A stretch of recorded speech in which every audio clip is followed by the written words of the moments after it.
I am the Red Cyclone! Ah!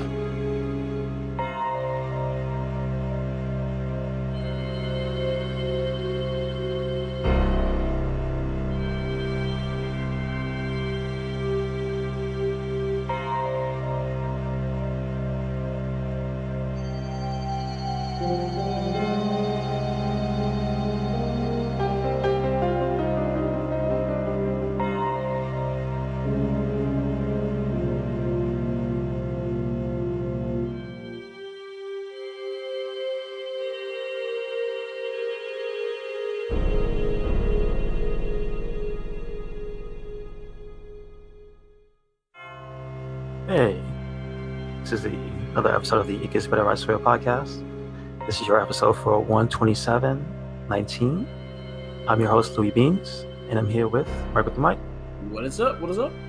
Chillin', man. You know what it is. Resident Evil. Yeah, it's out there. Man. I really gotta pick it up. Oh. Resident Evil 2 Remake. People out there getting beat up. I just picked it up on Friday. That's when it released. I got the digital deluxe, which came with the DLC costumes. Wasn't that much more. Yeah, the Noir suits and stuff, right? Oh my god, they look so nice on the characters, cool. And they come with the filter that makes it black and white. Spoilers: that filter is bad. Yeah, because playing that game in black and white doesn't help because you can't see anything. How am I supposed to know that's blood? Yeah, is that man a zombie or is he really dirty? I can't tell. So yeah, it's a bad idea. Don't do that until you've played the game at least once. But it's awesome. Dude, man, it's been a long time. I think the Capcom themselves said that maybe at least 10 years ago they were going to remake that game. But Resident Evil 2 itself actually debuted in 98, so that's like 11. Oh god, that's a long time, dude. Yeah. So people have been, in theory, you could have been waiting 22 years for this game. If you somehow knew they were going to remake it, you were waiting a long time for it to get this. So my question to you, Mark, is this is the second game. I'm trying to think. This is actually the second game that in the Resident Evil series that Capcom has remade. Did you get a chance to play the first one, which was a remake of the first one? So the remake of the first one was on the GameCube. It was exclusive on the GameCube. Yeah, back in the day when exclusives meant something. Yeah, right? And that game was scary as shit. So scary. I still have not played it myself. They did a really good job of remaking it, even though the voice acting still had its problems, but it was a lot better than the original. I really did not like the original one. Personally. I think a lot of people didn't because, granted, it was back in the day when the graphics weren't exactly the best, but I do remember tank controls. That was the thing that people didn't really like back in the day. I liked 2. I think 2 was the one I liked, and when I started, I liked, and then it was the first one I didn't really care for. Mm-hmm. And then the voice acting was fucking terrible. Oh yeah, I agree, but in retrospect, it's a part of the charm. I wouldn't have it any other way. Because going back to it, it's hilarious. Don't go. Yeah. I hope this isn't Chris's blood. Like Barry alone is what today would just be a meme factory. It's just every one of his lines is something that just makes you go, what? Why? How? This is hilarious. This doesn't make any sense. But it's also kind of crazy to think that it went from that really like straight up B grade horror video game to becoming one of like the most popular horror franchises in gaming. Yeah. And they completed the circle such that they are on track, if they want to, that they can really remake every one of the games up until 5?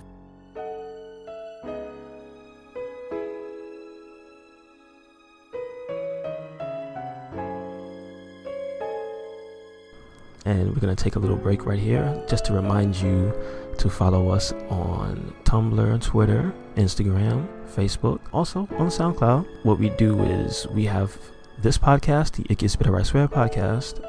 We also have the Wrestling Babble podcast that's hosted by Merc with the Mic, who's a frequent guest on my show, and that should be on Merc with the Mic on SoundCloud. We post those on YouTube as well, so you can check the Merc with the Mic podcast out on his YouTube channel, which is also Merc with the Mic. And also you can catch the It Gets Better I Swear podcast, as well as the various other playthroughs on the RedCycloneInc YouTube channel. Thank you. I think it's like the last one that fidelity wise you can't really get any better. Yeah, you know what I mean, like, because 360, well, I'll put it this way, Resident Evil 5 I think came out at a time when the engine that they use, because I think this game currently, Resident Evil 2 Remake, is on like the current advancement of that original engine. Yeah. So you know, the textures, if you go back to Resident Evil 5 and like put on a PC, it still looks gorgeous, regardless of if you like the game or not. It still looks gorgeous. Like, so there's no reason to remake that. You know what I mean? And 4 was a little dated, but it still looks beautiful as well. I think if I'm pretty sure that this is on track to sell well. I heard a few podcasts over the weekend. Shout outs to VGA, Video Game Apocalypse, and they were talking about the scores that this game got. Yeah. You know, not really reviewing the game or anything, but just, you know, passing by, and it's ridiculous. It's like in the high 90s on Metacritic, which is like not the standard for gamers, but the standard for how does the public at large feel about the game. Yeah. And it's super high. Like in the 90s, it's like, that's, you know, basically a A tier game. Yeah. Like review wise. So I'm hoping, you know, because I remember Capcom is one of those companies when it comes to a game like Resident Evil that it has unrealistic expectations. Yeah. You saw how Monster Hunter World did. In the end, it sold 10 million copies. The expectations for Resident Evil, I think since like 5, was 10 million. Yeah. So that was even back then, you know? So hopefully this game reach whatever their goal is, and then they'll start on, you know, 3 Remake, because in all honesty, that is physically the only, well, not physically, you know, as far as the game itself, it is the only Resident Evil to never receive a full remake. Yeah. As of yet, because technically RE4, the PC version, is like a big upgrade in the graphics department. Yeah.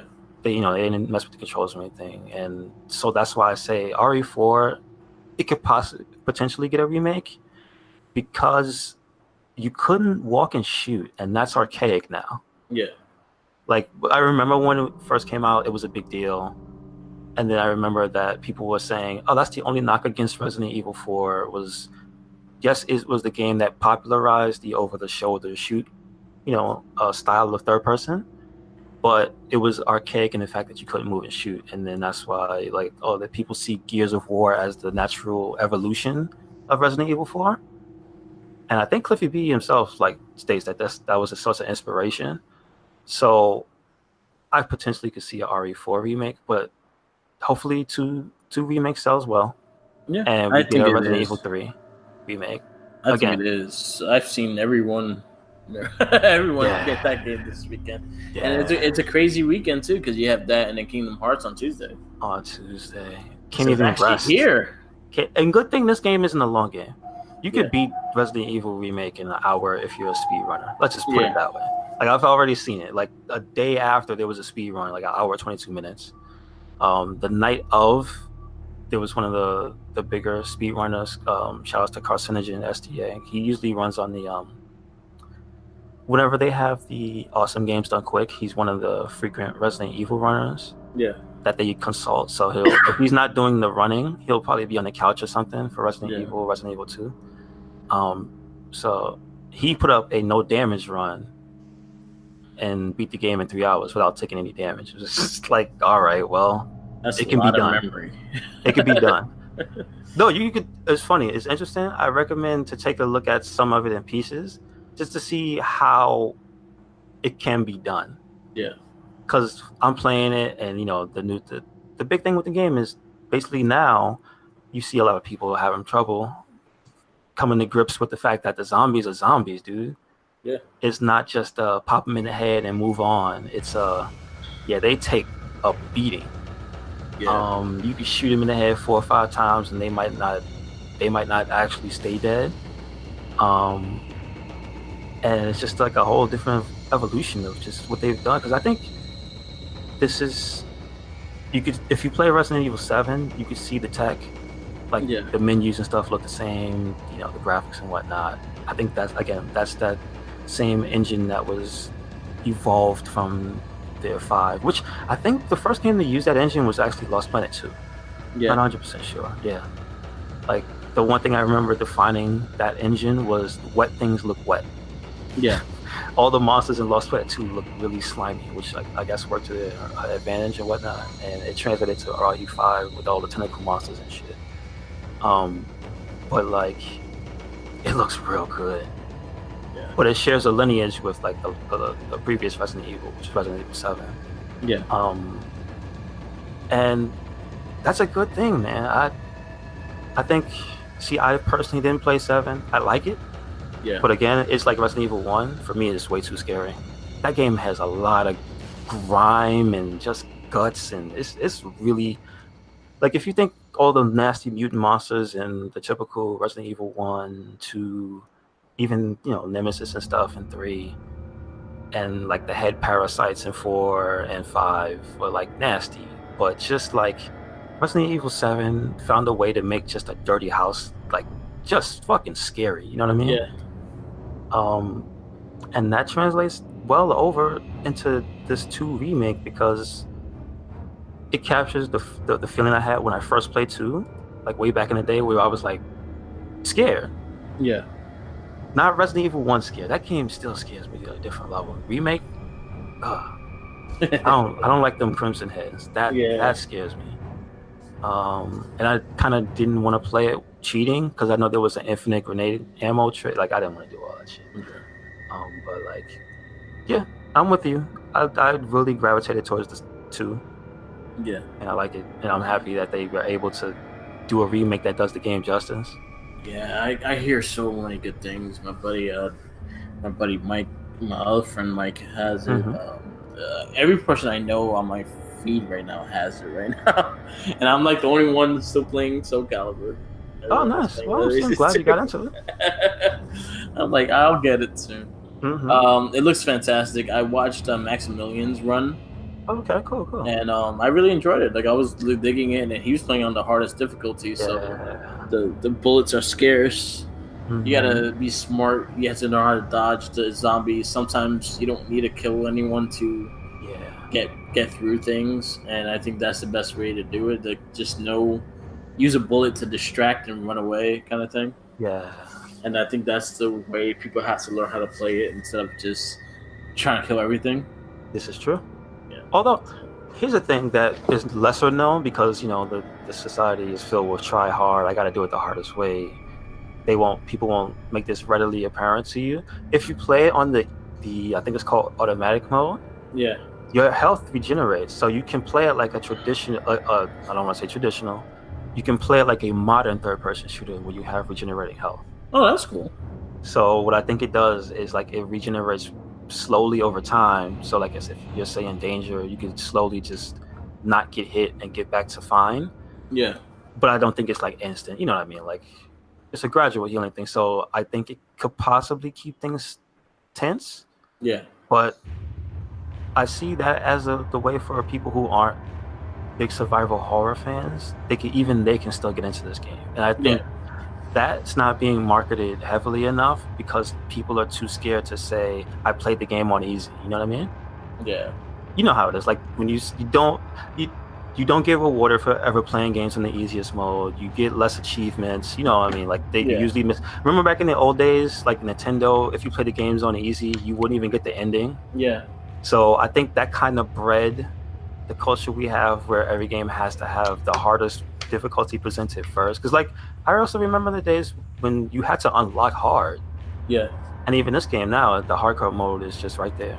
I don't know if there's another mode that's after for difficulty, but like I do remember games always made you at least play through it once before they gave you the option of hard. Yeah.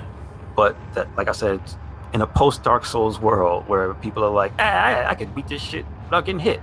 Yeah. You know what I mean? So it changed the landscape. But I would also recommend that mode to anybody who's on the fence because they think the game's too hard. Because it's not easy. Yeah. I realize, like, if you're not a Resident Evil fan, and I say like a fan of like 4, 5, 6. I mean, granted, 6 was. No one's a fan of 6. Oh yeah, there's some fans that say no. You'd be surprised. People like the worst thing, and I don't want to call it the worst thing. It just wasn't for me. RE6 is not for me. It made me nauseous because I didn't like it. I know a lot of people that didn't like it. You're not alone. It sold crazy though. Yeah, because it was so hyped for 6. That's why. Yeah, it was. Everyone's so hyped for it, and then they saw Leon. They're like, "Yo, he's bad." Old man Leon. Yeah, I know. But like I was saying, this is just it's good to see it back into form. Yeah. Because it's weird to say that because the origins of Resident Evil from the first 3 games was not a traditional third-person shooter. You know. Yeah. So I'm happy to see it doing good.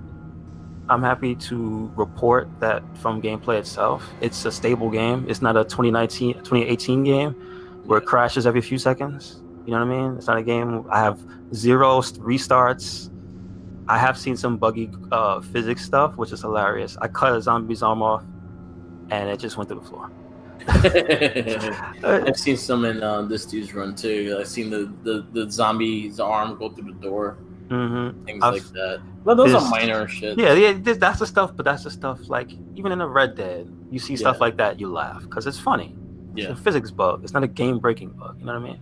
Yeah. I saw. Shout out to Giant Bomb. They did it was a quick look, and the guy Brad was playing, and he was doing the same thing of fighting one of the zombies on the ground. Yeah, and that's also an advised tactic is that because they're bullet sponges, when you just shoot them in the chest and in the head, the better thing is to shoot them in the legs, and then just they're a much slower moving enemy, so it gives you time to just get around and get away and spend less ammo. Yeah. But he was also playing around with the knife, which I can explain. What they've done in Resident Evil 2 Remake is take systems from almost every single Resident Evil game. Yeah. I think except from they did not take anything specifically that I can recall from 5 and 6. Because because the 5 only really added co-op, and 5 refined the third-person shooting, but it still wasn't complete walk, shoot, run and gun type of thing. And then RE6 was the one that had the run and gun, but it turned it into a not so great action game. Yeah, you know what I mean. And the one things I remember. Well, excuse me. The few things I remember that were added in 6 were movement based and action control based. Like with certain characters, you could jump on the ground on your back and shoot from the ground and spin and roll and do all types of like unnecessary stuff in a Resident Evil game, but it was there. Yeah. But what I see is they've added things from Resident Evil 1 from Remake specifically. If you remember the defensive items, like the knife, the grenade, like when you get grabbed, if you have the knife on you, you'll stab the zombie and you'll avoid damage. Yeah. Or if you have the grenade on you, you'll stick the grenade in the zombie's mouth, it'll blow up. And I think new to this game is the flashbang. And this is something I didn't know. Apparently zombies can see. They don't just like smell you, which is what it seems like they do, because 9 times out of 10, a zombie's laying face down. How do they know you're there? I thought they smelled you or something, right? But apparently zombies can actually still see, and if you drop a flashbang in a room full of zombies, they will just stand around like they're blind, which I think is weird, but it is what it is. So they added that from the first Resident Evil, the defensive items from the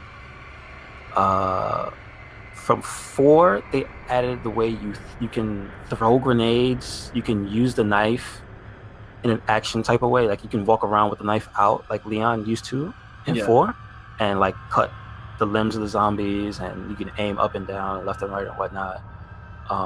So not only is your knife a defensive item, it's also a usable item. Along with your grenades, you can defensively use them or you can offensively use them. And the knife has durability, which is interesting because usually knives last forever. But it's a lot of little things and a lot of little tweaks that make it a better game. Yeah, I feel it make it more of a survivor and surviving and everything like that too. Yes, less action, more surviving. Yeah, back to that's what I was saying. Like back to the roots of the series.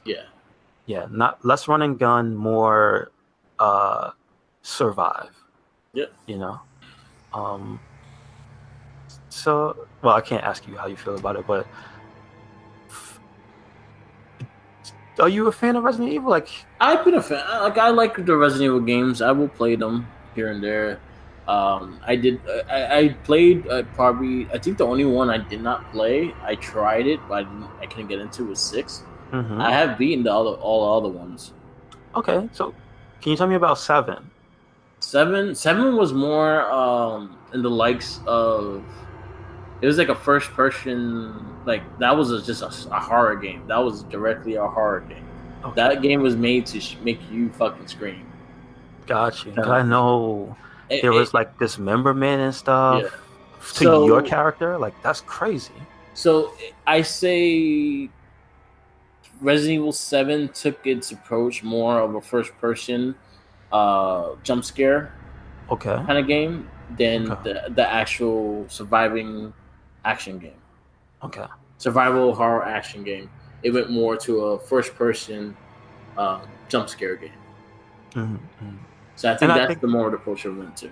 And I think those were popular like a few years ago. Because I remember like Outlast and all those other first person games came out maybe like 2, 3, maybe even 4 years ago, and that like became the new horror. Yeah. Okay. It worked for it. Like 7 was really good. Like it worked for it. It was kind of short, but it was short for a reason. Like they made it. I think it was a good amount of time, because if it would have went too long, then it would just got old. So I think it had a good chunk of game. It was scared the shit out of you. It would do a lot. Like it did. Trust me, I know. Yeah, it scares me. Yeah. 7 was good. Like I like 7. Okay. All right. I didn't play 6, and I played 5, but I never played the DLC of 5.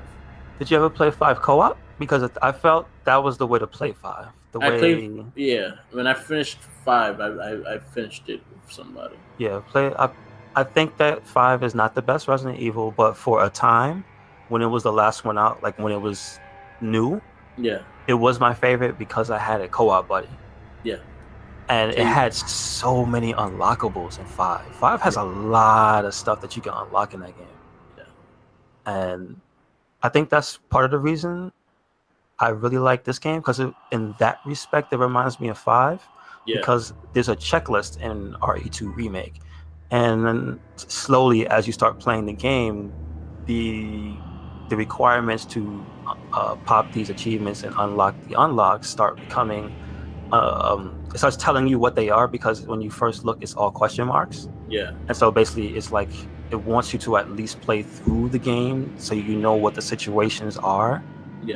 I guess maybe there's probably 1 or 2 that will pop naturally throughout the course of the game, but I don't think they're the ones that are going to give you like the super awesome weapons and stuff. I know there's like the traditional unlocks from Resident Evil, specifically the ones from 2 were the infinite Gatling gun, the infinite rocket launcher, and the infinite submachine gun. And then I remember stuff like in 3, they had the infinite ammo kit, where you could feed the kit to any gun that you liked and basically give that gun infinite ammo. And I'm not exactly sure if that's in the game, but I think there is a way to get infinite ammo in this game for all guns. But I'm glad to see that it still maintains some of that initial value, which is what I mean is if you were to take this game on disc, right? Because I see it also has a bunch of stuff that requires you to be online and upload your scores or whatnot, your times and stuff. But I think if you don't opt in, it doesn't lock you out of the game, right? Yeah. So that being said, the reason I like these games is because in a vacuum, if I was to take the disc-based version of the Resident Evil 2 game and pop that in, I don't need DLC. Yeah. And I'm not looking for DLC because the game has, along with having the scenarios, because they brought that back, and that confused the hell out of people, which is weird to me. Like, how do you get confused about something that's been around for literally like 20 something years? Like, cut it out. This is another case of reviewers, because people have cited IGN as being confused by the beat the game with one character, then beat the game with the other to get the full story. Yeah. Which has been the case since Resident Evil 2 first came out. And I don't understand how they don't understand that. Like, they're professionals. Yeah. I'm not a professional game reviewer. You know what I mean? Like, I still remember that. Like, how the hell do these grown people who make money... That's a whole other issue I have with the games industry right now. Because, well, we can go into that topic further after, I give RE2 its due diligence. But let me just say, I'm tired of games journalists and games professional content creators being mad at the minutia of games. Yeah. Why are you pissed off when somebody in the comments tells you about a super specific thing about a video game when it's your job as a professional to know that? You understand what I'm saying? Whenever you see like comments for like YouTube videos, or maybe like somebody on Twitter will interact, and this is not in a negative, forceful way. When a fan tells you, hey, if you do this really obscure thing in the game, that's how you unlock X.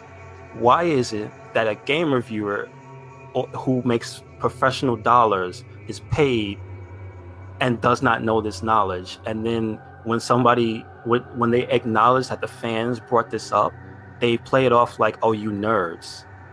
But you're a professional who gets paid dollars to talk about video games, yet you don't know the secrets of the video games. That makes zero sense. Why would I come to you? I'll just go to that guy in the comments who knows more about the game than you. Exactly.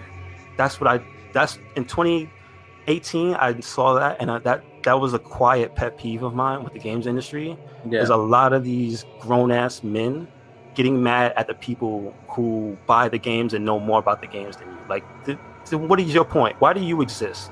Go away. Exactly. Go away. I'll watch my YouTube created content and not watch your $1 billion corporation and your terrible ads and your stilted commentary and your lack of knowledge.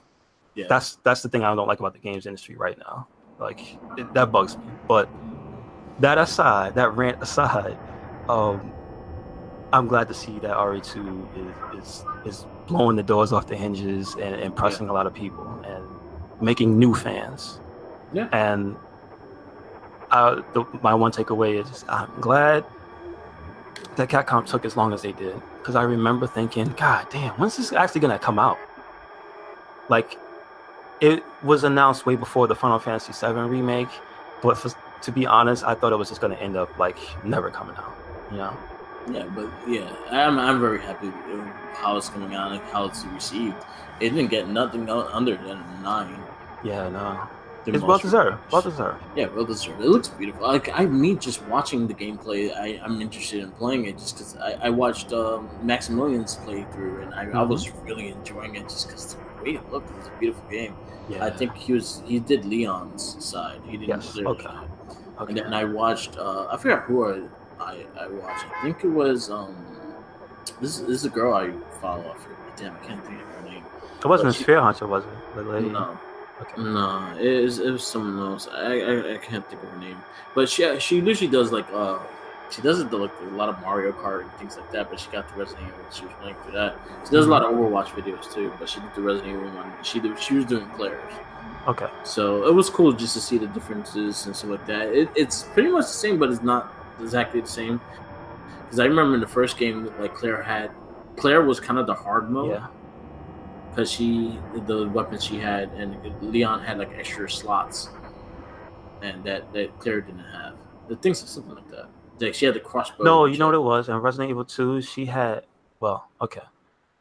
in that game, you could get the 2 extra slots for which character you wanted, depending on which character you played as first, if you picked up the item. Oh, okay. Because there's like a room in the game where there's like a submachine gun and an ammo pack. And what you can do is you can take both with one character. You can completely leave it alone for the second character, or you can take one and leave the character the other one. Oh. So in theory, if you play Claire first, you made it to that room, you could take both items, and then Claire would have a big-ass submachine gun and 2 extra packs and leave Leon with nothing for his B scenario. Yeah, okay. Or you could, mix it up. So, yeah. But again, see what I just told you? Yeah. A fucking 2018/2019 games journalist would be like, oh my God, that's too much information. Why do you know this? And it's like, guy, that's just in the game. Why don't you know this? I didn't make that up. You played the game. You played the same video game. Yeah, let me stop that. But anyway, you know what I mean. But yeah. Stop your stupidness. Stop your ignorance. That's what it is. Don't be wolf from the ignorant. Don't do that. RedCyclone will start slapping people. Strong arming y'all. Yep. Getting Zangief out here. Yeah, I'm right. Cyclone. Exactly. Just getting everybody. Yeah, I was actually looking at videos in New York. They actually have all the Resident Evils that are able to play on PS4. Mm-hmm. They have them all stacked together. So it's like the Resident Evil Chronicles, which had 0 and 1 together. Oh yeah, that's like $20. Yeah. You have Revelations 2, which is $20. That's a good game. You have Underrated. 4, you have 5, you have 6, and you have 7 all for $20, and then this one's like $60. There's not enough money that I could save that would make me buy 6. Sorry. No. It's got to be free. It got to be free, or I had to be drunk in the purchase. It has to be like Mass Effect Andromeda for me. Mass Effect Andromeda, excuse me. Yeah. It has to be free. I'm not paying money for that. I think it went down to like $5. Yeah, it was. No, it was recent in one of the sales over the holiday, and I saw it was in a bundle with 5, and I was like, I like 5, but I'm not buying this because it comes with it. Nope. I can't do it. I cannot promote this. No, I agree with you. Like I can. Mm-hmm. Sometimes they're just bad. Yeah. Let it be bad. Yeah, like you guys did it. I'm not gonna pick up that piece of poop you left there. No. I'm not. No. Bad Capcom. But in this case, good Capcom. Thank you. Yeah. RE2 Remake is I'm not gonna say the bar, because even though Spyro and the Crash remakes pretty much were like on point for what you should do when you remake a game. Yeah. But this one is up there. It's next to those games of, if you're gonna remake a game from yesteryear, you have to rethink a lot of things. Honestly, and not just, one for one port it. And one thing I'll give it credit is that it feels like a brand new game, to be honest with you. It don't even feel like a real remake. It feels like a whole different game because it's a whole different game style of what you're playing. You're playing the same like story, and the whole story is the same, but it's a whole different feel of how the gameplay is. Yeah. It's not like the fucking tank anymore. Like that was there's a big difference of the two gameplays. Yeah. The thing I realize about tank controls is when you have fixed camera angles, that's acceptable. Yeah. When you do not have fixed camera angles is when you get rid of that. You get 3D controls. So, yeah. Also, I don't know if you know that the Japanese version is going to get a DLC first, where you get to play as the pixel versions. The 3D like polygons. Oh, cool. The old school PlayStation 1 models, which shout out to Metal Gear Solid 4 for having that flashback. I don't know if you remember that. Yeah, I remember that. There was a special mask you could get, the digital camo for his face. That was this old school blocky looking steak. Like, But I love stuff like that, so kudos to them. Hopefully they don't overcharge an arm and a leg for that shit, but seeing as how the costumes that they did have for the first initial DLC, for the premium bundles and stuff, the costumes are really good. So, and they all look good too. They don't all look the same. They all look completely different on the person. Yeah, and they have cutscene dirt. Okay. Like that means they modeled them to actually get fucked up in the cutscenes, which is actually cool. That means they put work into that. So That's good. I like Yeah. when they do things like that. mhm. That's cool. Because Claire's nice white shirt, even though she crawls in blood, doesn't get red. That kind of Yeah. bugs. She's got ultra bleach. Oh shit. All right. I'll take it. The one thing also I saw that the husk and tofu is in it, which makes me happy. Again, yeah, and it So- wasn't DLC. How about that? Maybe in April we get Akuma. I wish Which that was would be the best. Remember, You know what I'm saying? Fool's Grove? Yep. Too bad it can't be sponsored by EGM. Yeah. No, Game Pro. Excuse me. It was Game Pro. Yeah. Yeah, that would be great. Oh, please do that. Yes. Do that. Somebody call Capcom. Come on. But yeah, definitely looks like a great game. I'm definitely gonna pick it up probably when I pick up my Kingdom Hearts, which is coming out on Tuesday as well. Yay! Super It's Tuesday. actually here. Stores actually have it in their store now. Yes. I mean, yeah, it did leak early. So, if you didn't want to be spoiled, you just had to, look out for anybody trying to, hey, man, look at this Kingdom Hearts footage. You want to see it? Yeah. Come on, guy. And then you look at it and it's like, ooh, I fooled you. The ending. So, yeah, hopefully people didn't get tricked like that. But, like, yeah, it's a real thing. There are real discs in the wild. It exists. This is another game. I don't know how many years it took. God, was it 10 years? That was a long time. No, I think Kingdom Hearts 2 was like 2006 or 2007 or something like that. No, Yes. no, not 7. Not 7. Because that's Xbox 360 territory. I think Kingdom Hearts 2 was like 2002. Yeah, it was PS2. It's old. I'll take it back. Damn. It skipped a whole generation. Yeah. No. I mean, Kingdom Hearts 3 skipped a generation. Yeah. 2 was on PS2 Yeah. with 1. They were together. Yes, like 3 skipped a generation to come out. Yeah, so, but like, I don't remember, like I was saying, I'm trying to figure out 2, but I don't remember the exact date, but it's at least 10 years. Yeah. At least. So, yeah, man, it's about time. No more delays. I think there's supposed to be a day 1 patch that puts in stuff that was kept out Cool. for, the leak reasons or whatever. So, Yeah. we'll see. I'm excited for it. I did pre-order that, so I do have that waiting for me in Best Buy on Tuesday morning. Yeah.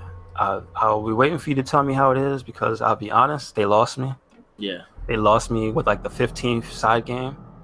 Okay. So yeah, I can't do it. I gotta wait until people are like, yes, this is what you want. Yes, everything is here. All the side levels are good. You know what I mean? Because some of the Disney places they go into, I don't really know about yet. Yeah.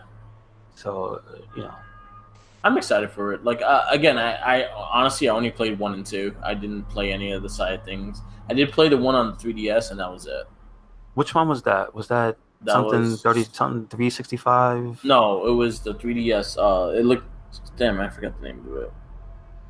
It wasn't Dream Drop Distance, was it? No. Because I know that was on 3DS because it had 3Ds in it. But I know there's a different one on 3DS as well.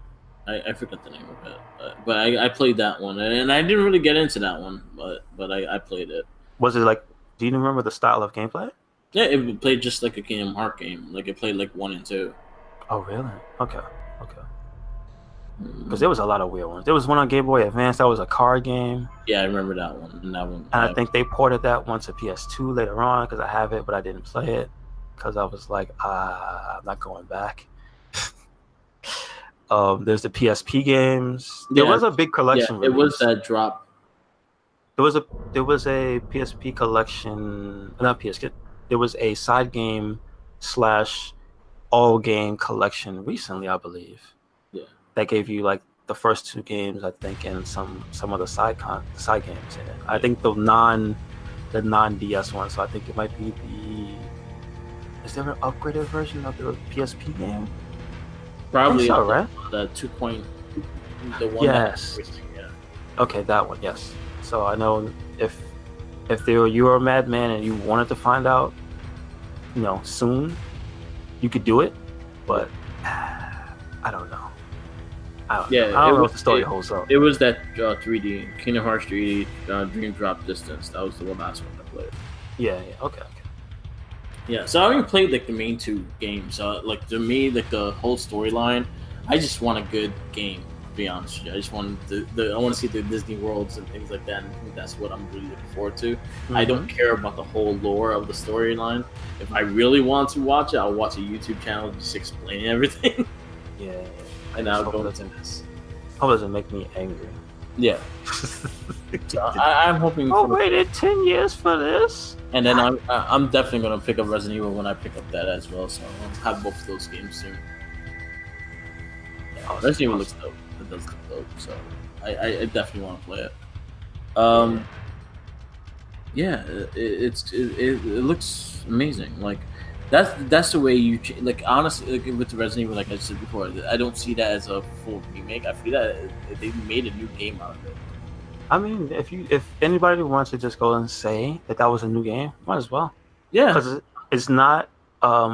They did not go out of their way to capture the voices from the original. Rather, it's not line for line. Yeah. So they did change the story up. I guess for the better. I'm not 100% sure. I'll see. I'll let you know once I get through it. Yeah.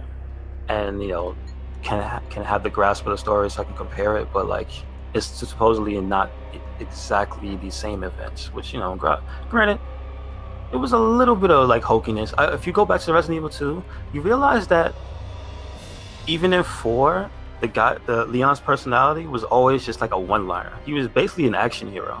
Yeah. He was like Bruce Willis. He was like, oh, it's a bad day on the job. And a lot of the stuff that he says to either the villains or like in response to some of the bad things that happen, it's either like a one line or it's a nobody ever listens to me. Like this, it's that type of stuff that was in the first game, which I think is very funny. Cool. I don't know if they translate that well because the whole thing is Leon was a rookie cop.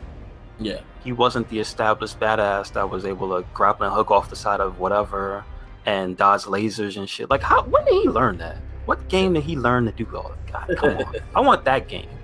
Yeah, because he was a rookie cop. Yeah, he went from being a rookie cop to being on the Secret Service in a matter of one game. Well, he survived that, so might as well give his ass a good job. You right. You right. If you can survive the zombie apocalypse, you might as well be Secret Service. Exactly. You might as well, man. Like, you right. You right. Oh man, but yeah, I'm excited for this game. Kingdom Hearts, I'm also excited for. That'll probably be the last games I buy for a while. You're not gonna get Anthem, because that was something that happened this weekend. The VIP demo. I'm gonna wait until the public. Excuse me, hold on. Yeah. The VIP beta. That's what they tell you. Yeah. It's a beta. You hear that, Jenkins? They tell you it's a beta. Yeah. I know you played it. I know you saw it, or I know you downloaded it. It's a beta, right? Not the full game, right? Yeah. All right. So my thing with Anthem out in a month. That's not a beta. I'm just my thing. Yeah, they don't have a public beta soon. I'll try the public beta, but I'm not. Again, I don't trust BioWare. Can we stop letting these companies get away with this BS? Yeah. A beta is not a 1 month period. Yeah. If a beta is not at least 3 months, it's not a beta. Because they don't have enough time to change anything. No.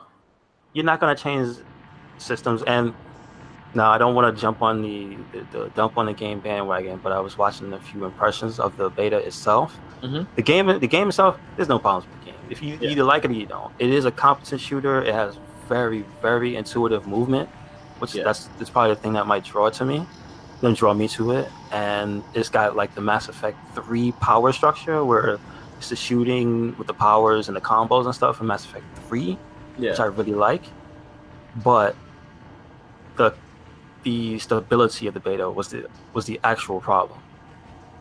There's videos showing just like it's you teleporting all over the place because it does rollback.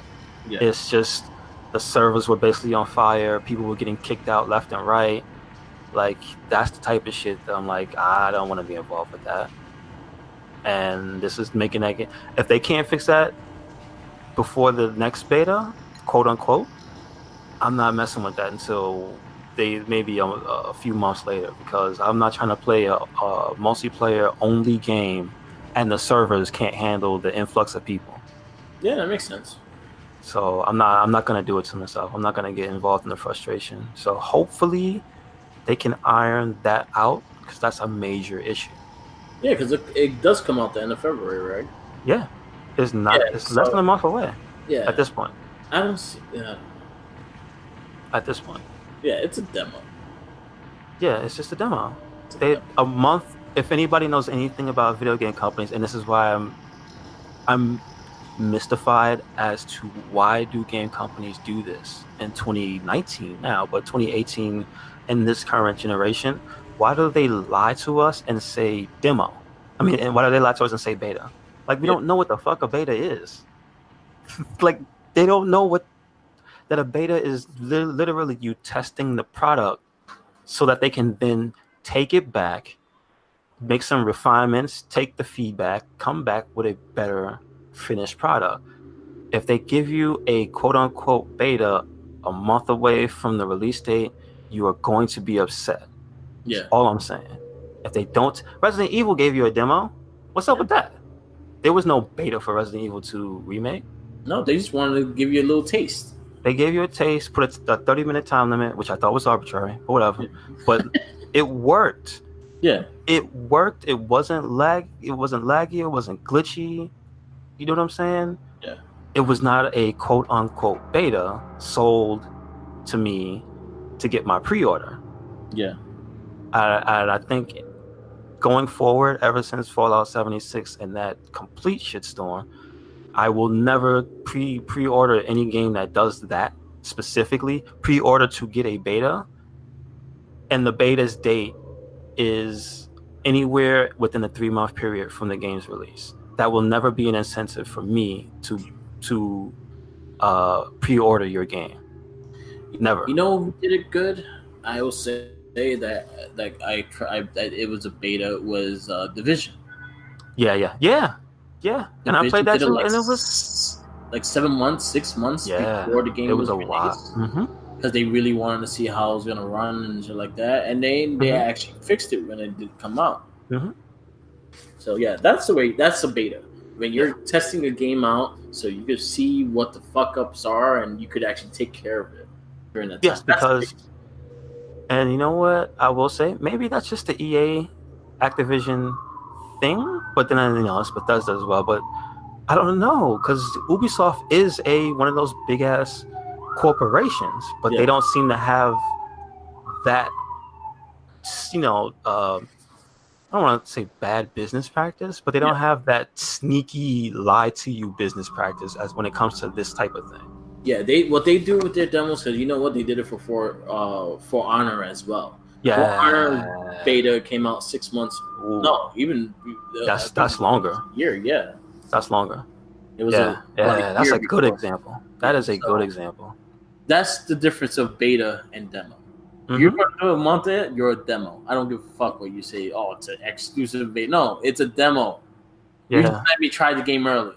Yeah, they just they just wanted you to pay early so you can try the demo, buy the demo. Basically, is what you just did. Exactly. So I'm not a fan of the demo culture, the demo / beta culture that's going on in video games right now. But as it relates to Anthem. Yeah, we'll see. That's my take on it. We'll see. I am not impressed. My money is not set aside for Anthem. After Mass Effect Andromeda, you lost me. Yep. And no matter how cool you can fly in Anthem, there's got to be more to it. Yeah. To get me to pay money for it. I'm sorry. Yeah, I agree. So we'll see.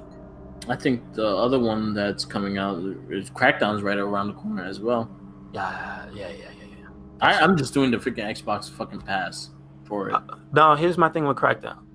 I think that game should have had a beta, a real beta. Yeah, they should have.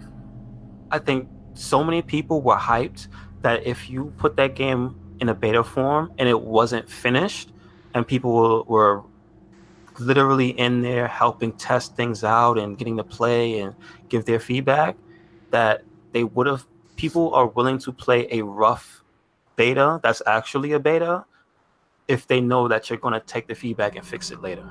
Yeah, and they're willing to wait. They're willing to wait. Yes. Yes, that's the big thing. They're willing to wait for your delays instead of you keep delaying it without us seeing a product. Yeah, like I like Terry Crews just as much as everybody else, but Terry Crews is not gonna make me jump out of my seat to buy Crackdown when you haven't showed it all this time. No, I agree 100%. It's like, and I don't want to dump on any game because I want them to be successful, because I don't want bullshit to happen, because people like you and me, they have a job and they make the game, right? Yeah. So this is somebody's art, and this is collaboration of many people, and time and effort and money, and you don't want to see it go down the drain. I understand that, but don't fucking lie to us and tell us it's okay, and then 5 months later it's delayed, and then 4 months later, not till next year's E3. Look at Duke Nukem. Oh, did you see? I recommend, if you know Matt McMuscles from formerly of the Best Friends, that's a sad story, but Matt McMuscles has a channel, and he does a really cool thing where he deep dives into some of gaming's like biggest controversies, but not from a critical perspective. And the series name is What Happened, and it's basically him trying to figure out what happened, why did this go to shit. And one of the latest ones that he did is Duke Nukem Forever, and I recommend you watch that. There's a lot of stuff that you can learn if you didn't follow that saga closely. And oh man, you can blame one person for a lot of that shit. It's fucked up. Point their finger. Oh, it was one guy who had a vision, and it wasn't the right one. That's all I gotta say. Yeah. Duke Nukem was cool. Now he's a joke. That's what I'm saying, but I don't want to go too far into the, because I don't have that knowledge, because I wasn't such a reverent, I didn't have such a reverence for Duke Nukem. But I know he was cool. I know he had a few games, because he had some games that were good. That's the thing. Like, when you have games that are good and people like them, you're a cool character, regardless of too much. Because remember, back in the day, it wasn't really, I don't know, his personality was kind of like just with the times, just hey babe, and smoking the cigars and killing the pigs, which were cops, and it was all types of just like kind of counterculture stuff, you know what I mean? But like, the games were good.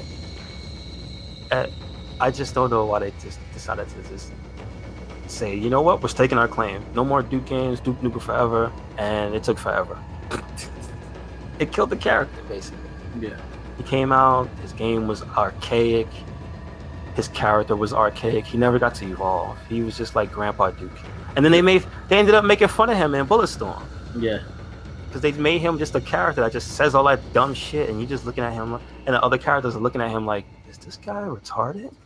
And like, I think there's a line in the game where they call him that. I was like, that's what you did to Duke Nukem. Yeah.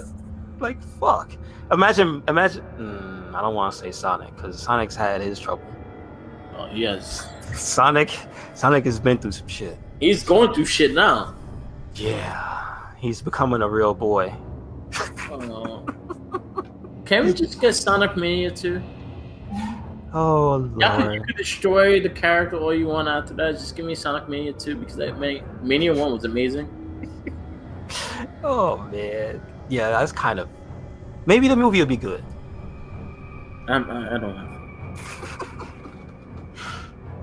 I have very little hope, because I feel like Sony is trying to destroy it little by little. You want? Don't say that. No, come on. It's not an inside job. Don't say that. We gonna kill Sonic. No more Sonic, Sega. Then you gonna sell to us. No. All right, listen. Okay, if we go down this dark route, you know that it all ends with Sonic becoming the new Crash Bandicoot. Yeah. That's the eventual dark timeline. No. Sony buys Sonic, and slowly but surely they put clothes on him. He becomes the new Crash. They gave him a scarf, which don't make sense. Shit. You know what? The scarf came from Sonic Boom. I'll leave it, because Sonic Boom is alright. The show. Yeah, not the game. Was no. Absolutely not. You right. You right. Did you catch the Spider-Man trailer For which one? for Far From Home? No, I did not. Ooh, you gotta check that out. Okay. Oh, that was this past week. Last week, yeah. Oh shit. All right. Damn. Really cool. You know what? We'll discuss it next week then. All right. Really cool trailer. I really dug everything. I can see where it's going, and I'm very happy with it. Okay. All right. And Lego movie is coming out. Oh. When? The 6th of February. Wow, that's soon. Yes, it looks really good. Was there like a lot of advertisement for it? Yeah, lately they've been advertising a lot, but not like then again, the first one didn't get crazy advertisement either. It did have a lot of posters. Yeah. With Batman, like, because remember that was before he got his own movie. Yeah. Like I remember that he was very prominent in the ads though. But they're coming off of Spider-Verse, so that the person that directed Lego Movie 2 is in a hot streak right now. Oh, all right. He's the one that directed Spider-Verse. Okay. And he was also the director of the Lego Batman and Lego first movie. Ah, interesting. So, All right. Good stuff. We like good stuff. Good stuff. Oh yeah, definitely. So how's it going on the Power Rangers front? On the Super Sentai? So Super Sentai, I just started going back in. I finished Mighty Morphin. We didn't get to podcast this week. We're gonna do it next Saturday, so we're gonna probably bang out 2 casts that Saturday. Nice. In the end of February, we'll probably try to do the Super Sentai Zayu Ranger one. Okay. Which I just saw that it's 50 episodes, and I'm like, fuck. But you know what? One thing I'm digging a lot with the Super Sentai, and I'm seeing what they did with a lot of the footage of the American one, of season 1. I felt season 1 of Mighty Morphin was kind of backwards. What do you mean? So, I'll go more deep in the cast when we do, but so watching it, the reason why I say it feels backwards, I feel like this episode Doomsday is a 2-part episode. I think that should have ended season 1. And Doomsday was which one? All right, so they had like a Power Ranger Appreciation Day, and Tommy didn't have his powers and shit like that and things like that. That's when he after the candle and shit like that. And pretty much there was like a big eclipse, and they destroyed the Zords, and then it was a big like destruction happened to the Zords and Zordon and everything like that, and then they come back and they got the Zords back, and they save everybody and everything, and then they had their Power Ranger Appreciation Day, and you see them getting celebrated for being the Power Rangers and stuff like that. And I think that's the episode that should have ended the first series, because the way it ends the first season is kind of just a random episode. Oh wow! It was not like a season finale. It was just a fucking episode. Okay. So I felt like it was backwards, and then you do see a lot. One thing with the first season of Power Rangers, they do capitalize more on the Super Sentai footage than the later seasons, and you will notice it in season 2 and 3. Is the fact that, again, the Green Ranger was a big part of that series, but he dies in the Super Sentai. Gotcha. So he's not in it a lot. So when you see the cool ass shield, then you know that's the Super Sentai. When you see the crappy ass shield, you know it's freaking. Oh yeah, okay. Yeah, you know it's like that. But I felt like the season was backwards because, again, like the later episodes and stuff like that, they were just random episodes. He got his powers back, things like that. But it was just prolonging Jason David Frank being on the show, especially after. During that time, that's when he did the test footage for VR Troopers, and originally he was supposed to go on VR Troopers. So during that hiatus, it was during the time that he was filming.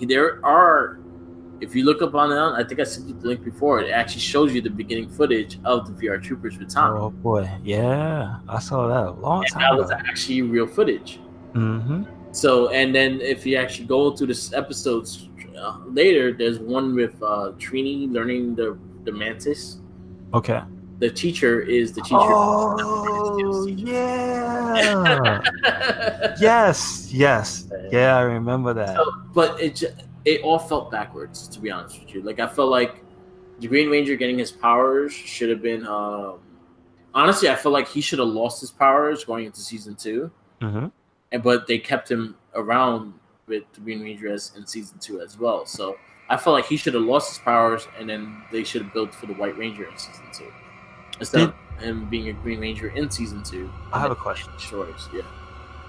So, what season did the movie come in?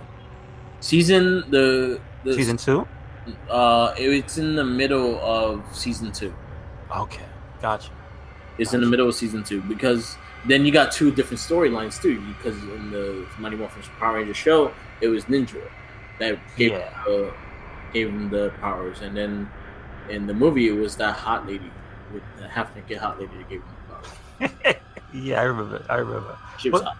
So did they meld the 2 together, or did they just acknowledge them separately? Because I remember they had the Ninjetti from the movie for like a hot second. Like what? How many episodes did they have it? So they didn't have the costumes from the movie, obviously, no. But like, didn't they take the Ninjetti from the movie? Yeah. So the Ninjetti thing, yeah, they got it from the movie, and so they did it from the movie because honestly, the ninjas weren't like that in the Super Sentai. Yeah, they weren't. That's why they kind of fully covered their face. And, well, I really gotta look that up and make sure it's okay. right. Okay. But then again, the Ninjetti, there was no pink. Wow. They made that up, right? Yeah, Ninjetti, there was no pink because remember the Shogun Zord didn't have a pink Zord. It was white, red, blue. Yeah, it was white, yellow. Yeah. Damn. And then in Super Sentai, Ninjor is their mentor. Yes. Yeah. So that means they invented the one for Amy Jo Johnson, because I remember she had it in the movie. Yeah. But it wasn't. So you mean they had to keep that one for the show because that didn't originally exist? Oh, that's interesting. Yeah. Okay. Well, and then again, remember she kind of had problems with her powers, and then she eventually didn't even have a Zord. Yeah. So they found a way. Yeah. Oh wow. Yeah. Huh. That's cool. Well, at least she did get to have a costume. Yeah. But I'm enjoying it. Super Sentai is a different thing. It's very silly. It's fun, and Rita really hates kids. She just trying to hates children. She wants to destroy the planet because she hates children. Yeah. Damn. Did they ever explore that? Is it just because she doesn't like she can't have kids or something like that? Or is it she really like when she was a child she was bullied or something? She's just a bitch and hates kids. Like she hates them fat faces. Oh my god. She sings songs about how much she hates children. It's great. Hilarious. It's great. Right now I'm at episode 15 of Super Sentai, Zairu Rangers. So I got 35. Wow. 35 to go. Yeah. All right. I got a long way to go. I'm still watching. But I'm enjoying it. I remember watching a lot of these, so some of them ones I fully remember. I just skip and go to the next one. Oh, okay. Because I do have it on DVD. Oh, nice. And so you have first season is complete? Yeah. Nice. That's awesome. Yeah, the first season is complete. They have the whole thing on there. So I just been watching on the Shout in the factory, and I used the Explorer on the Xbox so I can see it on my screen. Oh, nice. Okay, cool. Yeah, that's good. Damn, I didn't think about that. They don't have an app, do they? No, they don't have an app, but you could use the Explorer or the internet on the PS4. Yes. Yeah, you can. Watch it on TV. All right. So, you know which one I'm actually looking forward to watching because I've never really watched it.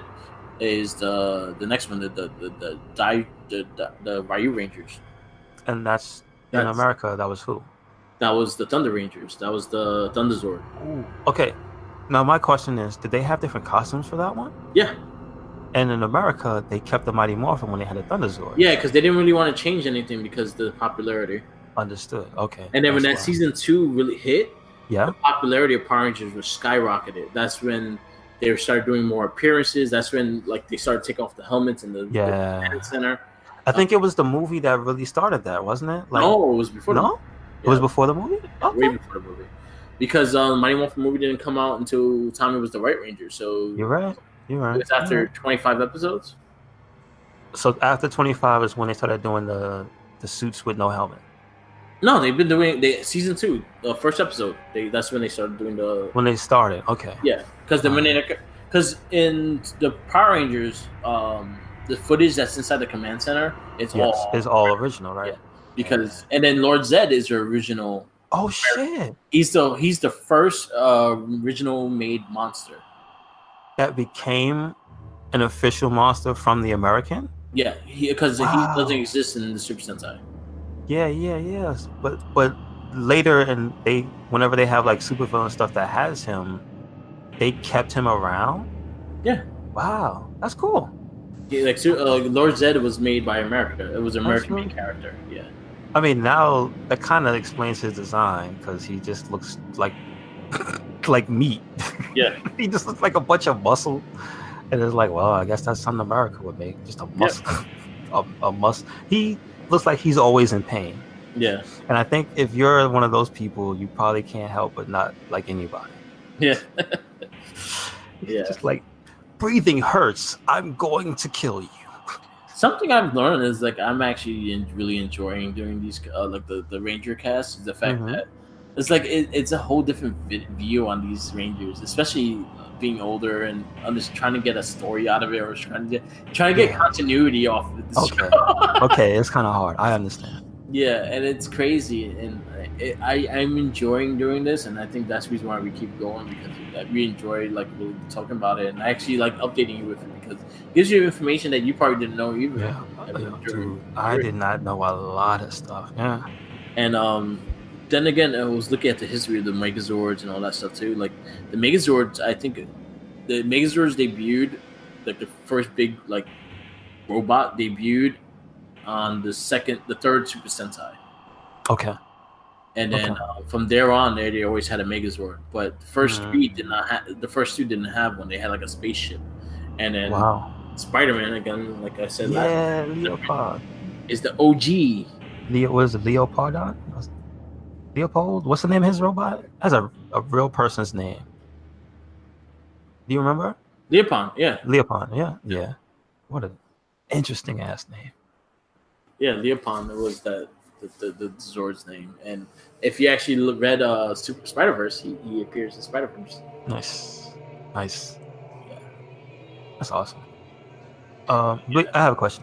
Do you know what the SPD series is? The Super Sentai for that, or is there a SPD Super Sentai? They don't have it on there yet. Really? It would exist though. Yeah, it exists. Yeah, they all have a Super Sentai. Okay. Just making sure. It's just not there just yet. Doggy looks completely different than when he does in the American one. Good. Okay, Doggy, I'll ask you. Good or bad? He's more fuzzy. Really? So that might be good. Wait a second. Hold on. He's a lot more fuzzy. He's got he's a fuzzy blue dog man. Yeah. What? Oh, I have to see it now. Thank you. Now I'm gonna look this up. That's my homeboy. Doggy Kruger? Yeah, he's Shadow Ranger? Yeah, Shadow Ranger is one of my favorites. He's up there for me, man. That's insane.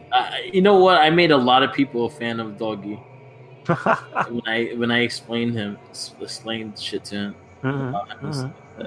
Doggy Kruger is like the Captain America of Power Rangers to me. Yeah. The way Doggy acts is like he's Captain America. Yeah. I could agree with that. Like he looks more anime-ish, I'll say. And he's more anime-ish. Wow. Like he has. But the suit is exactly the same, though. Yeah. Okay. Cool. And Shadow Rangers is exactly the same. The Shadow Rangers is exactly the same. Wow, that's interesting. They don't have it there on there yet. I think the last season that came out on DVD was for Ninja Storm.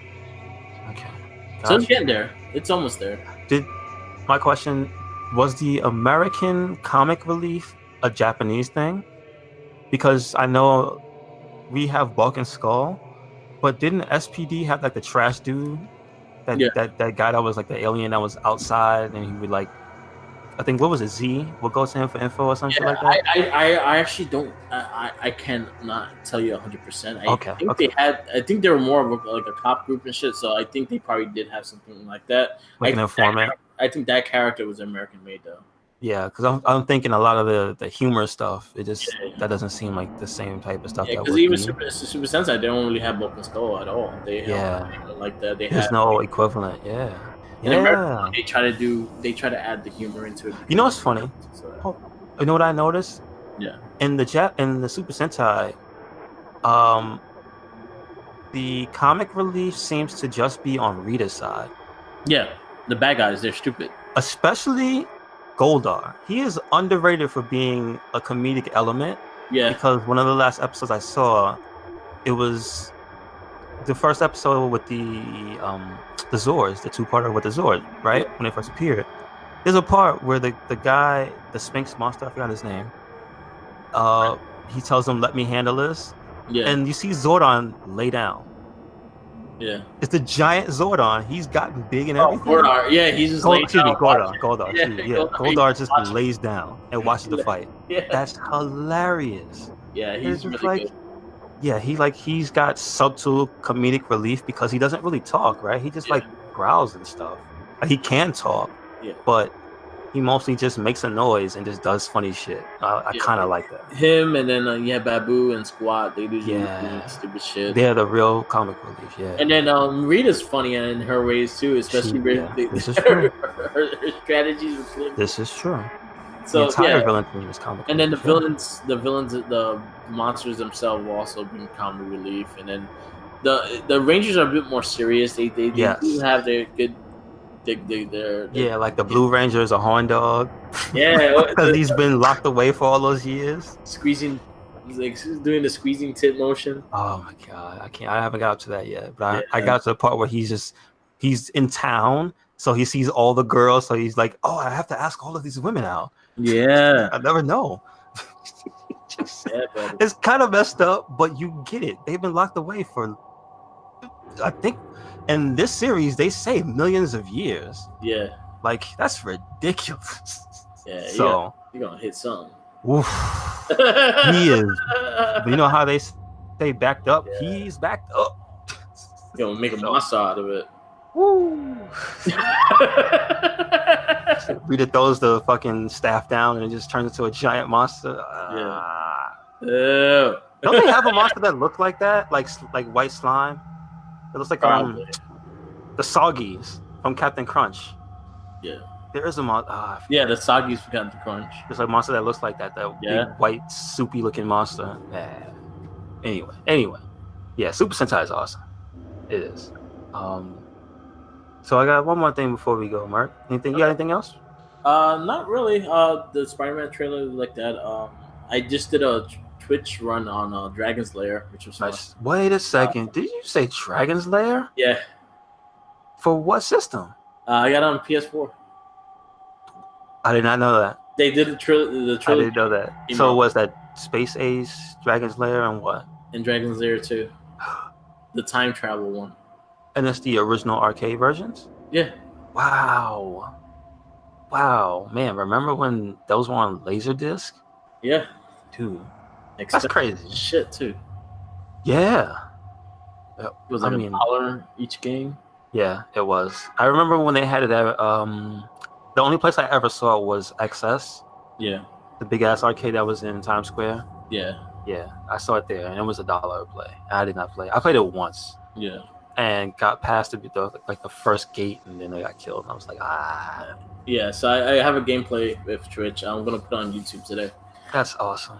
So I did the game. Well, I died so many times, but I did the whole game.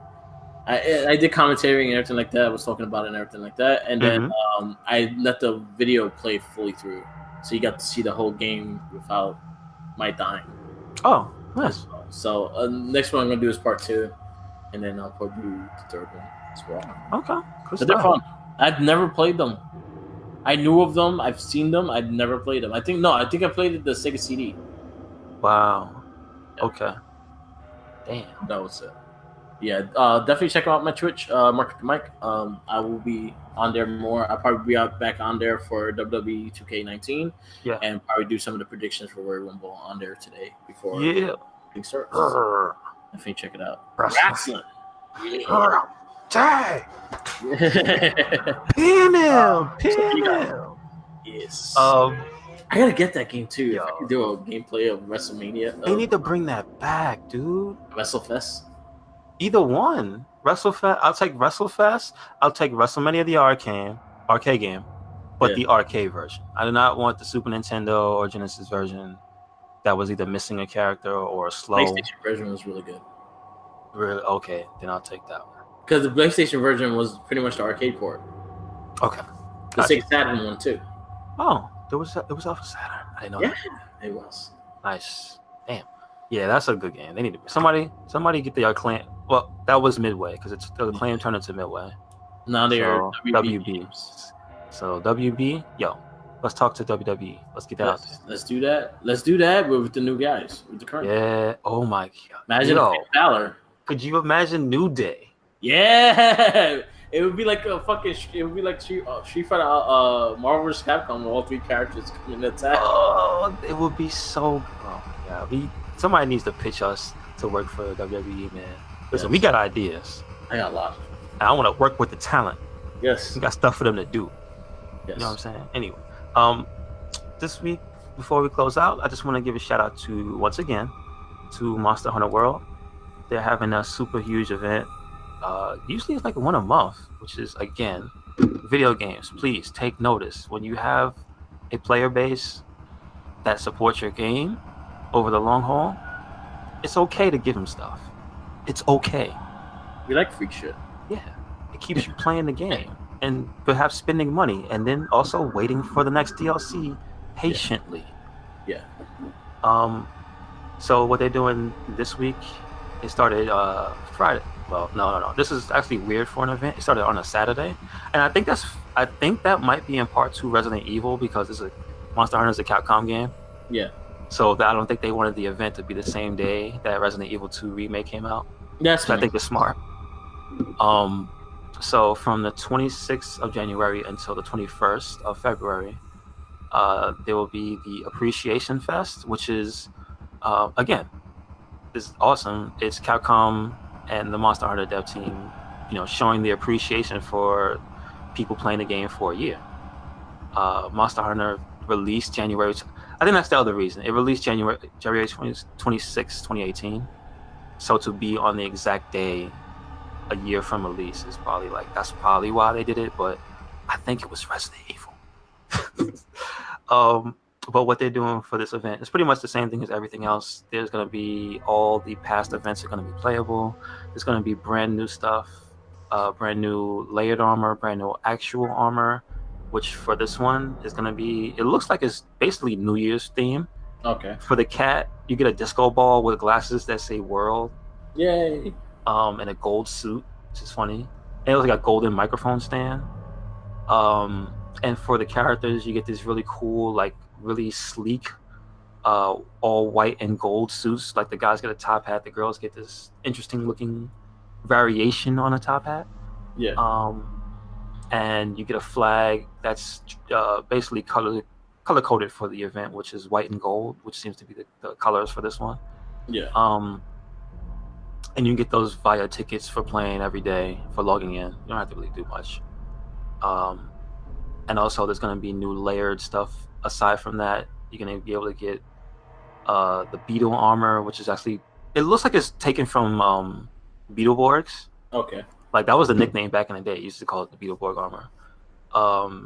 There's a skull face, which is like the layer version of a piece of armor. And Kuliyaku. It's like, the funny looking bird with the feathers on his head. Yeah. That always carries the egg and tries to beat you with it. Okay. Or a rock and tries to beat you with the rock.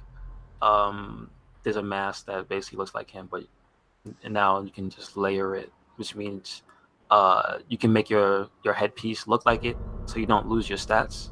Yeah, it's a cool thing they do in this game. And then there's gonna be a few new quests, and it's gonna be, those quests are gonna have not just different rewards. It seems like one of the ones there's a brand new enemy. It's called the Greater Jaguarus. And if you know Monster Hunter World, the Jaguarus is like the starting enemy, default. Yeah. He's the first boss you can fight that's not difficult at all, but it's bigger than the regular ass, one hit and they're dead small creatures. So what they did was take this one, make it a super badass, and then they put a Devil Joe in the quest, which is typically the don't mess with this monster. And they have those two fight, and it's basically this weak ass monster that's now giant and super powered, and it whoops on the strongest, what became the strongest monster in the game. So it's kind of funny that they did that, and also they played around with the systems in the game, because there's a drop system when you hit an enemy that it drops pieces of itself, like shells and scales and whatnot. What they've done for this event is make it drop these super rare items, and so you're playing and you literally get just dozens of these things that can turn into really good decorations, which are like skills. Okay. Which are the thing that when you get to a certain level, that's basically the reason why you play the game, is to get the little the jewels, so you can make the custom skill sets, so you can have these ridiculous skills, so that you can more easily fight the super powered versions of the monsters that they put out. And I like that they did that. Like, this is them literally saying they're showing the players that they can actually take the existing stuff in the game and they can tweak it and do some pretty cool stuff, which has me excited for the future of the game. So I'm definitely now seeing that they put this in place, that they themselves are ready to basically mod the game, and do cool stuff like that. It has me excited to see what they're going to do with the next expansion. And also, just like, this is to tide you over to the Witcher event, because the Witcher event is not the I believe the Witcher event is not the Iceborne event, like the Iceborne expansion. So the Witcher event will take place before that. So that's actually, it's pretty cool. Like, it seems like they've got it planned out to have something to do at least for a little bit of time, once a month, until the expansion, hopefully. Because it's August and it's January, going on February now, so we'll see. But anyway, check out this event if you play Monster Hunter World. There's a lot of free content, a lot of really, really cool stuff you can get. From low rank to high rank. There's a lot of people playing, because every time there's an event, the player count, it jumps up because people come back. And with that said, it was cool to play with a friend of mine. We've been playing Monster Hunter since the beginning, of the game's release back on PlayStation 2. And he's got into Monster Hunter World, but he's taking a break. And so what happened now is he came back, and so it's just me taking him on all these hard ass quests, trying to get him through it, trying to get him some of the cool stuff. So that's been fun. And I'm gonna put some of those videos up on YouTube, so you can check the new quests out and whatnot. Actually, the new Dragos event went up. It should be this morning, so you can check that out on the RedCycloneInc YouTube page. Also, I put up the gameplay of the intro for Resident Evil 2 Remake with Claire, with the Noir filter and costume. Yeah. And you can check that out on the RedCycloneInc YouTube page. Yes, that's what I was watching. It looks beautiful. Yeah. It looks beautiful with that filter, but like I was saying, don't play the game in black and white so you know what's what. Yes. It's hard to see anything. And that's it. One last thing, because I just found out and I'm reading it right now. Happy birthday to Teenage Mutant Ninja Turtles. Today is the 35th year it's been out. That's a lot. Damn. Yeah, 35 years of Teenage Mutant Ninja Turtles. You know what we should do? Seeing that we haven't done a big a verdict in a long time, let's watch maybe 1, 2, and 3. Oh Lord, I watched 3 not too long ago. Don't make me do that again. Don't make me do that again. Or you know what? We could just do 1. Okay. Remake and just do a verdict. And does it still hold up to you? Does it still? I love that movie, so I love that movie. That's part of my favorite ones. But I would like to do a little tribute to Ninja Turtles, and doing that with the first movie. Okay, definitely. That's good. 30 years. It's as old as me. Well, I'm 1 year older, because that means 1984. Then when it came out. Comic book came out in 1984. Comic book, yeah. So it's a year younger than me. How about that? There you go. I love Ninja Turtles. I mean, listen, it's like Rangers. It's one of those long-lasting always evolving series that's been around, and it's probably going to continue to be around. We just don't talk about Max Conversation.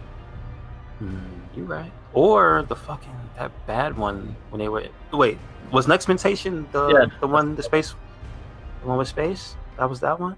Yeah. Okay. Yeah. We don't talk about that. No, we don't. One day we'll do the reviews of all of them. We should do a little bit of torture watching. We should watch. Just to get through it. Okay. Watch that. That's something in the future. Yeah. All right. All right. So just thinking about that has me kind of like, oh man, that was not good. Well, at least it's only like 8 episodes. Oh, well, that makes me feel a lot better. It's not long. That makes me feel a lot better. It's not like 55 episodes. No, I was like, nope. Okay. Right. It's like 10 episodes, 8 to 10 episodes. All right, that makes it much better. Okay. All right. Thank you very much for watching on YouTube this episode of the It Gets Better I Swear podcast. Make sure you follow us on YouTube at RedCycloneInc. Make sure you listen to the podcast on SoundCloud. That's RedCycloneInc. And check out our social media, also RedCycloneInc, which is on Twitter, Facebook. Facebook group is RedCycloneInc. And Instagram, also RedCycloneInc. We also have a Tumblr and a WordPress blog. So you can check out our stuff there.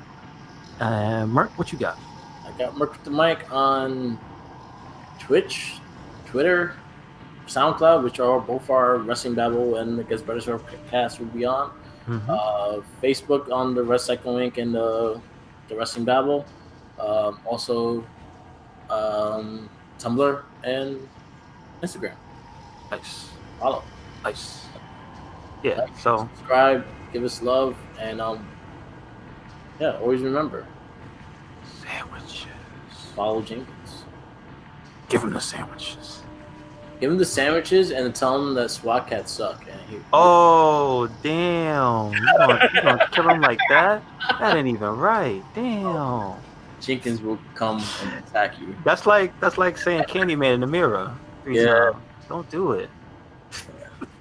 If you feel ballsy, try it. Say SWAT cat sucks into a mirror while holding a sandwich. That's how you summon the Jinkies. You summon the Jenkins to Yes. the mirror. What you got there? What kind of sandwich is that? What kind of sandwich is that? What I hear about?